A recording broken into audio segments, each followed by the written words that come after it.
지역의 이슈를 짚어드리는 시간 헬로 이슈토크 시작합니다. 국비와 지방비를 포함해 1,000억 원 규모가 투입되는 사실상 관광산업 분야에서는 가장 규모가 큰 것이 바로 관광 거점 도시 사업입니다. 지난 1월 공모사업에 최종 선정된 안동시가 최근 진행 계획을 발표했는데요. 인센티브는 파격적으로 늘리고 상생을 고민하겠다는 입장입니다. 관련 내용 이 시간 이슈토크에서 짚어보죠. 기화석 경안신학대학원 대학교 커뮤니티 정책학과 교수 그리고 천용길 뉴스빔 편집장과 함께합니다. 두 분 어서 오세요. 네, 안녕하십니까. 우선 지역 관광 거점 도시 사업이 어떤 사업이고 또 안동시가 선발됐던 이유는 무엇이었는지 먼저 정리 좀 해주시죠. 네, 2019년 4월이었습니다. 문재인 대통령이 국가관광 전략회의 때 발표한 계획인데요. 한국을 방문한 외국인들은 점차 늘고 있는데 이 외국인들이 사실은 수도권에만 집중해서 머무르고 있다. 이 때문에 수도권뿐만 아니라 전국의 곳곳에 이 관광 도시화하고 여기로 외국인 관광객들을 유치할 수 있는, 한편으로는 이 관광 정책이기도 하면서 동시에는 지방 균형 발전 정책 중에 한 가지였거든요. 여기에서 한국에 방문한 외국인 관광객이 10년 사이에 2배 이상 늘어났는데 이 대부분이 수도권에 집중해 있었기 때문인데요. 2024년까지 5년간 500억 원 정도의 국비를 지원하고 지방비를 1대1로 매칭을 해서 총 1,000억 규모의 사업입니다. 일단은 선정이 돼야지 국비 지원을 받을 수 있기 때문에 경쟁이 치열했습니다. 전국에서 4곳을 선정했는데 그중에 안동이 포함이 됐습니다. 안동시가 선정된 이유에는 여러 가지가 있었지만 무엇보다도 주변 지역의 도시들과 좀 상생하겠다. 안동뿐만 아니라 안동 주변에 있는 북부권의 다른 군 단위 지역들과도 함께 관광 프로그램을 개발하고 좀 지원을 하는 안을 제시를 했거든요.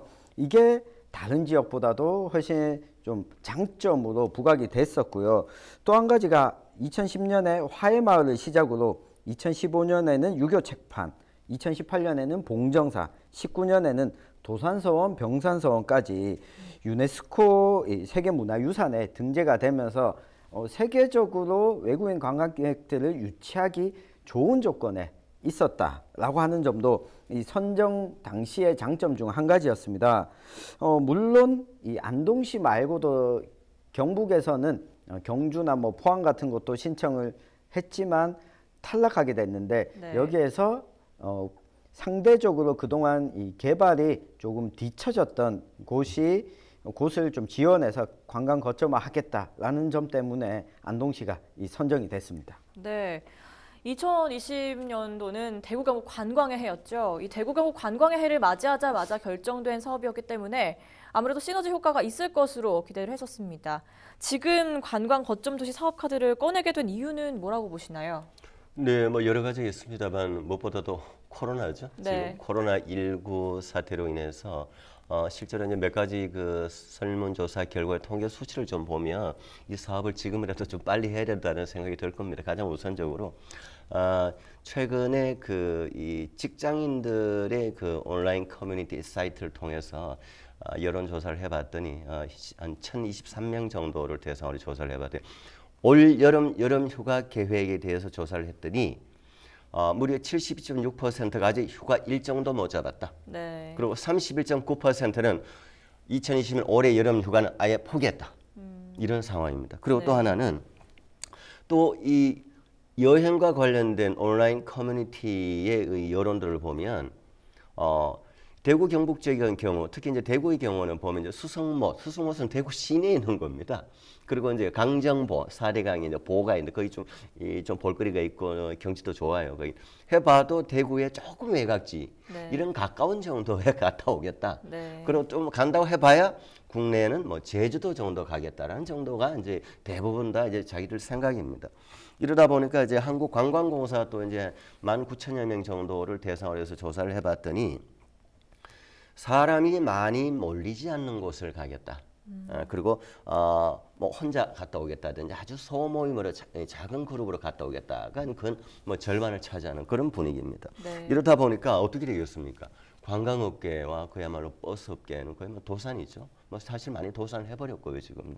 또 실제로는 이제 대구 지역의 경우에 이제 이 몇 개월 이어지는 코로나 사태로 인해서 여행사가 이미 6곳이 폐업을 했고 네. 세 곳은 이미 휴업을 한 상태고 이런 상황이고 매출 역시 대구 지역에도 좀 규모가 큰 관광회사 여러 개 있는데 그 중에서도 그러한 큰 관광회사 역시도 매출 자체가 이미 작년 이 지금의 기간과 비교했을 때 70% 이상이 지금 떨어져 버린 상황입니다. 그러니까 심각한 상황이죠. 그러다 네. 보니 원래 이제 2024년까지 이제 전국적으로 이제 1천억을 투입하기로 되어 있었는데 지금이라도 좀 빨리 투입을 해서 지역 사회의 이제 관광 그리고 이제 방금 우리 이제 챙겨진 안동 사례 얘기했잖아요. 그럼 이제 안동에 이제 투입을 하면 안동만이 아니고 옆에 영주, 문경, 청송, 봉화, 인접 지역도 같이 이제 아우르는 소위 말하는 부대 효과, 낙수 효과도 이제 기대를 좀 하려고 했던 것이고 지금이라도 그걸 노리기 위해서 해야 되는 거죠. 네. 네, 주춤했던 관광 활성화에 시동을 거는 계기로 삼겠다는 좀 의지를 확고했다고 볼 수 있겠군요. 때문에 파격 인센티브를 지원하기로 했는데요. 여행사 같은 경우에는 인센티브가 거의 2배씩 상향돼서 좀 눈에 띄거든요. 자세히 좀 알려주시죠. 네, 이 보통 여행사에서 단체 관광객을 유치하게 되면 안동시에서 인센티브를 좀 지급해 왔거든요. 네. 그런데 이 적극적인 관광객 유치를 위해서 이 인센티브 지급 기준도 낮추고 지급 액수도 더 높였다는 겁니다. 네. 숙박이 필요한 체류형과 또 당일 여행을 하는 체험형 두 가지로 나누는데요. 기존 체류형의 경우에는 내국인과 외국인으로 좀 구분을 해서 내국인은 15명 이상 단체 여행객이 1박을 하고 관광지 두 곳을 둘러보고 관내에 있는 식당에서 한 끼를 먹으면 15명당 10,000원을 지급했는데 이걸 2만 원으로 올렸습니다. 네. 외국인은 같은 조건에서 10명 이상이면 2만 원의 인센티브를 지급했다면 이걸 4만 원으로 올렸습니다.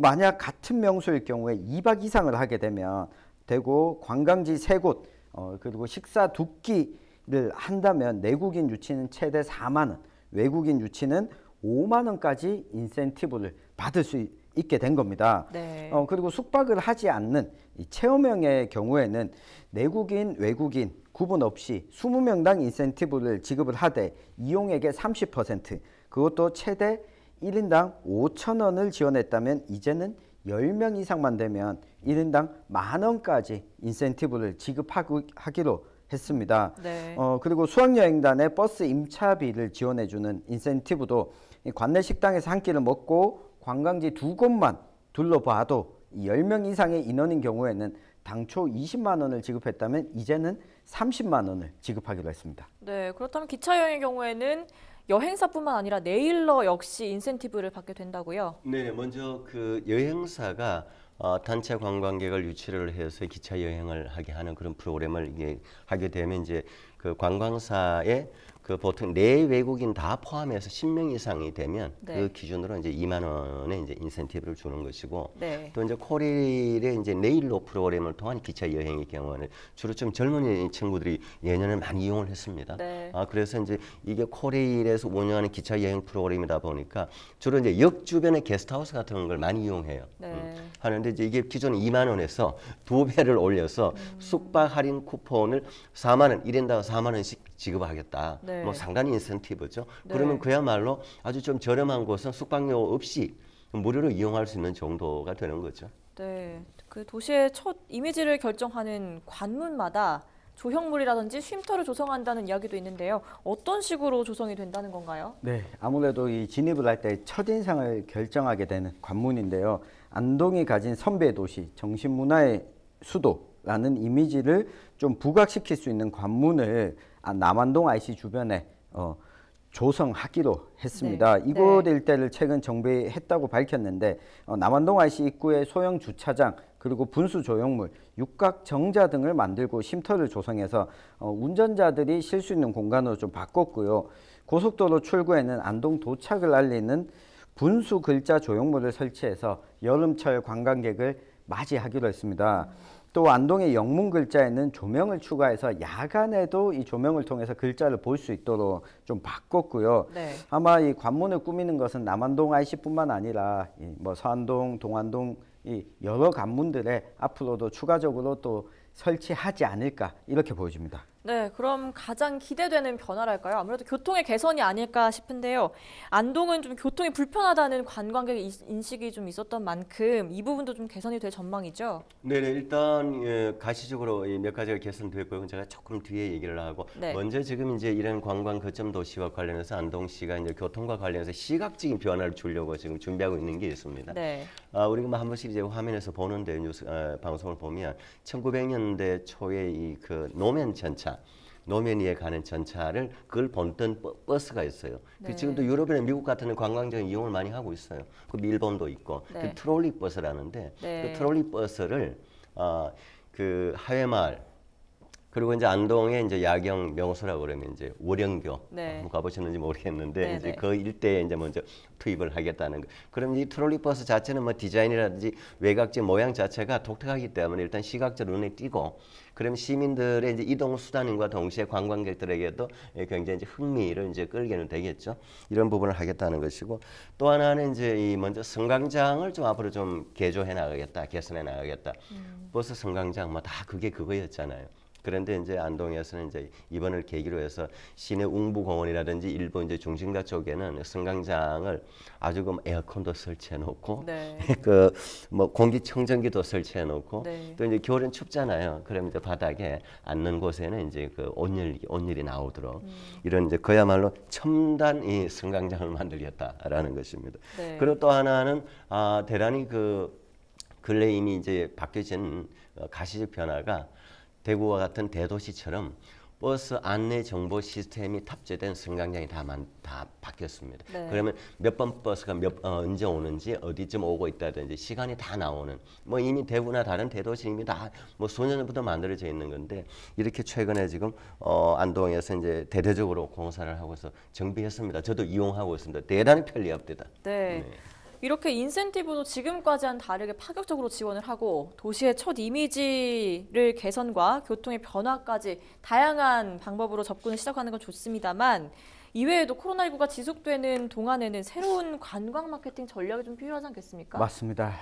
여행사에 파격적인 인센티브 지급하는 거 좋습니다만 네. 최근 국내 여행을 이 내국인들이 국내 여행을 하는 데 있어서 뭔가 여행사 프로그램을 이용한다든가 하는 부분들은 제한적일 수밖에 없습니다. 그러니까 이미 도로가 어느 정도 구축되어 있다 보니까 소규모로 여행을 떠나는 경우가 많거든요. 네. 그렇다면 이들이 올 수 있도록 하는 유인책이 좀 필요한데요. 최근에 드라마 촬영지였던 곳들, 그러니까 20대와 10대를 타깃으로 한 곳들, 그리고 또 3, 40대 한적한 공간을 찾는 캠핑족들을 또 끌 수 있는, 제가 6월 중순부터 이 캠핑장을 대구 경북 근교에 알아봤는데 네. 캠핑장 예약이 한 달 반 이상 가득 차 있었습니다. 그러니까 그런데 이 북부 지역에 특히 안동을 중심으로 한 곳에서는 캠핑장을 예약할 수 있는 시스템이 갖춰진 곳이 없었거든요. 네. 때문에 새로운 타겟을 설정하고 그에 맞춘 좀 마케팅이 필요해 보인다, 이런 말씀을 드리고 싶습니다. 네, 그러면 경북 북부 주변 지역들과 상생하겠다는 뜻도 밝혔던 만큼 어떻게 연계하고 소통하고 있는지도 좀 살펴보죠. 네, 먼저 이철호 경북도지사와 그리고 이제 한국관광공사 그리고 이제 여행사 중에서는 하나투어 굉장히 크죠. 서로 이제 협약을 해서 경북관광 붐업 하자 이렇게 해서 네. 이제 관광업계 현장 사람들하고 현장 간담회도 하고 그래서 상호 협약도 맺고 뭐 나름 그야말로 눈물 나는 노력을 지금 최근에 해오고 있습니다. 이제 네. 코로나를 어떻게든 이제 극복을 해야 되죠. 코로나 아니어도 원래는 계획이 됐던 대구 경북의 관광의 해가 코로나로 인해서 거의 지금 뭐 망할 지경의 상황이 와버렸으니 뭐 이러한 노력은 뭐 당연한 거고요. 이러한 이제 협약을 통해서 이제 하려고 하는 거는 공동으로 이 스마트 홍보, 관광 홍보 시스템을 뭐 개발하겠다라든지 그리고 이제 관광 숙박 시설을 이제 개선하고 확충하는데 이제 뭐 또 비용을 좀 지불을 하고 또 예산을 지불하겠다는 거. 그리고 또 이제 숙박 시설이라든지 또 음식과 관련된 품질 인증제, 그야말로 뭐 그 지자체가 인정하는 그 공인된 제도를 좀 도입을 해서 이 마크를 붙여주는 뭐 이런 것들은 뭐 기존에 뭐 대부분 해오고는 있습니다만 네. 조금 더 이제 체계적인 작업을 하겠다라고 하는 것입니다. 또 하나는 이제 2022년도에 조금 공기가 늦어졌는데요. 서울 청량리와 안동역이 이 신설로가 완공이 돼서 이제 KTX가 들어오게 됩니다. 네. 그와 동시에 이제 안동역이 기존 이 도심부에 있었던 안동 역사가 그쪽으로 이전하게 됩니다. 그렇게 되면 그 일대 그 중심에 이제 소위 시티 투어 버스도 운영을 하겠다. 네. 그래서 이제 시티 투어 버스를 운영하면 안동만이 아니고 안동에서 출발해서 안동을 둘러보고 영주, 문경, 청송, 봉화 등 주변 지역도 투어할 수 있는 계기가 마련되겠죠. 뭐 좋은 일이라고 생각을 합니다. 네. 어떻게 보면 공통된 인프라를 잘 활용하는 것도 방법이 되지 않을까 싶은데요. 최근 도시별 유명 문화유산을 거점으로 하는 테마 여행이 추진된다는 소식이 있던데 이곳이 안동으로서 시너지 효과를 얻을 수 있을까요? 어떻습니까? 네, 그 문화재청과 한국문화재단이 테마별로 7개의 방문 코스를 개발했습니다. 네. 1박 2일, 2박 3일 일정인데 그 중에 안동과 경주가 중심이 된 천년 정신의 길, 이 두 곳의 대표 문화유산으로 구성된 코스가 있습니다. 세계 문화유산으로 등재된 곳들을 함께 좀 묶었는데요. 이 코스를 따라서 뭔가 이 여행을 하고 싶은 여행객들을 좀 불러 모을 수 있다면 이것도 하나의 좀 장점이 되지 않을까 싶고, 그리고 여행을 다니는데 세계 문화유산 눈에 보이는 건물들 이것들만 보기 위해서 여행하는 사람들이 많지 않거든요. 그러니까 뮤지컬을 포함해서 뭐 공연과 여러 이 체험 행사 등 여러 계층의 관광객들을 불러 모을 수 있는 다양한 부대 프로그램을 함께 좀 개발한다면 관광 거점 도시로서 안동이 주변 지역과 더불어서 좀 관광객을 유치하는데 장점을 가질 수 있지 않을까, 이렇게 조심스럽게 예상해 봅니다. 네, 현재로서는 홍보에도 열을 올린다고 들었습니다. 특히 코로나19로 집에 머무는 시간이 많은 7월의 경우에는 국내외 관광의 유치를 위한 홍보에 좀 집중할 방침이라고요. 네네, 먼저 안동의 사례인데요. 보면 이제 그 어쨌든 이 안동의 과거와 현재 그리고 미래를 담은 아주 그 뷰티풀한 영상을 한 네. 30분짜리 영상을 여러 편 만들어서 우리나라는 물론 일본, 싱가포르 그리고 다른 지역에도 이제 그 방영을 하겠다는 거죠. 그다음 또 하나는 이제 그 하회마을의 하회 별신구 탈놀이 이 공연이 이제 코로나 때문에 중단이 되었었는데 이미 이제 5월 6일자로 우리가 생활 방역 체제로 들어가면서 그 주 주말인 5월 12일부터 해서 다시 상설 공연을 주말 공연을 시작했고, 또 이제 이 탈 공연은 이제 하회마을 쪽에서 이루어지다 보니까 원도심 도심 쪽에서 관광 활성화가 상당히 좀 늘 염려가 되었습니다. 그래서 네. 도심 쪽에서도 주말에 이 탈놀이 공연을 이제 탈춤 공연을 하려고 이제 계획을 10월 말까지 하려고 매 주말에 할 계획을 하고 있습니다. 그리고 또 버스킹 공연 같은 거 뭐 젊은이들을 좀 많이 모을 수 있는 이런 또 그리고 또 프리마켓 그다음 이제 푸드트럭도 운영하는 네. 이런 계획들을 가지고 지금 추진 중에 있습니다. 네, 그럼 마지막으로 관광 거점 도시로서 안동이 이 기회를 잘 활용하기 위해서는 어떤 과제가 남아 있다고 보시는지 두 분 최종 의견 덧붙여 주시죠. 네. 성 기자께서. 네, 제가 오늘 이야기를 하면서도 아쉬운 점은 이 시설을 개선하고 뭔가 인센티브를 주겠다라는 것들은 포함되어 있었지만 어떻게 스토리를 구축하느냐, 매력적인 공간으로 만들고 홍보하느냐라고 하는 부분이 좀 빠져 있었는데요. 제가 지난달 이 4주 동안 한 달 동안 다녀온 것들을 보니까 안동은 포함이 안 돼 있었습니다. 네. 가족들과 함께 다녀왔는데 청송, 군위, 봉화 네. 이런 곳들 다녀왔거든요. 어떤 거냐면 저같이 30대 아이들을 키우는 입장에서는 자연과 함께 놀 수 있고 아이들이 체험할 수 있는 공간, 그리고 많이 몰려서 오랫동안 줄 서서 기다리지 않는 공간을 찾거든요. 그리고 엄마 까투리를 네. 좋아하는 우리 아이들에게 까투리라는 소재 안동에서 만들어졌고 네. 안동시에서 예산을 투입했는데 이것이 안동이라는 브랜드로 이어지지 않거든요. 그러니까 이런 부분들을 좀 염두에 두고 앞으로 좀 기대를 해보겠습니다. 네, 잘 들었습니다. 네, 저는 이 관광 관련된 얘기 나오면 늘 이제 저는 주장하는 것이 재방문을 하게 해야 된다. 재방문 다시 오게끔 해야 되는데 다시 오게끔 하는데 실패하는 이유가 핵심적으로 두 가지입니다. 불친절하다는 거. 두 번째는 소위 말해서 이제 바가지 요금 같은 거 한 네. 철을만 보고 그러다 보면 이미지가 나빠지죠. 다시 안 가고 싶어지는 겁니다. 네. 더구나 우리 청취자 얘기하셨듯이 어린이 데리고 이제 움직이다 보면 교육적인 면에서도 굉장히 신경이 쓰이는 겁니다. 특히 이런 부분으로 이제 안동 좀 불친절한 부분 조금 좀 노력해 줬으면 좋겠습니다. 네, 두 분의 최종 의견까지 들어봤습니다. 이 시간 헬로 이슈토크는 여기까지입니다. 시청해주신 여러분 고맙습니다.